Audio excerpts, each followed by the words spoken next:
எனக்கு பதிலா அவங்க வந்து சிங்கப்பூர் பப்ல போயிட்டு 7 மாசம் பாடிட்டு வீட்டுல இருந்து எஸ்கேப் ஆகிறதுக்காகவே ஓடினாங்க. லைட் மியூசிக்ல வந்து எப்போ ஸ்டாப் பண்ணிட்டேன். சினிமாவில் ட்ரை பண்ணோன்னு ஒரு வருஷம் ட்ரை பண்ணோம். பட் எதுவும் நடக்கிற மாதிரி தெரியல. அப்போ நான் வந்து ரொம்ப வெக்ஸ் ஆகி சரி மலேசியா சிங்கப்பூர் எங்கேயா போய் பப்ல பாடலாம், நமக்கு ஃபேமிலி ரன் ஆகணும் இல்லையா? ஸோ அந்த மாதிரிலாம் நான் யோசிக்கும் போது இவங்க வந்து நீ போகக்கூடாது பப்புக்கு, நான் சான்ஸே இல்லை, நீ சினிமாலாம் ட்ரை பண்ணணும் முடியும், உன்னால் பண்ண முடியும் அப்படின்னு சொல்லி அவங்க சொல்லிட்டு இருந்தாங்க. அண்ட் அவங்க வீட்லேயே வந்து கொஞ்சம் வருஷம் ஆச்சு வீட்டில் தெரிஞ்சு. ஸோ ப்ரெஷர் வருது, கல்யாணம் பண்ணி வச்சிருவாங்களோ அப்படிங்கிற மாதிரி.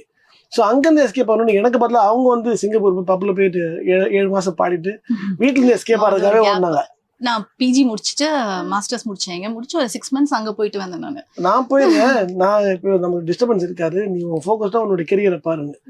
ஸோ உனக்கு இந்த ஸ்ட்ரெஸ் நான் கொடுக்க விரும்பல, I will take care of. ஆனால் நீ போகக்கூடாது பப்புக்கு டெஃபினட்டாக அப்படிங்கிற மாதிரி அப்போத்துலேருந்து இப்போ வரைக்குமே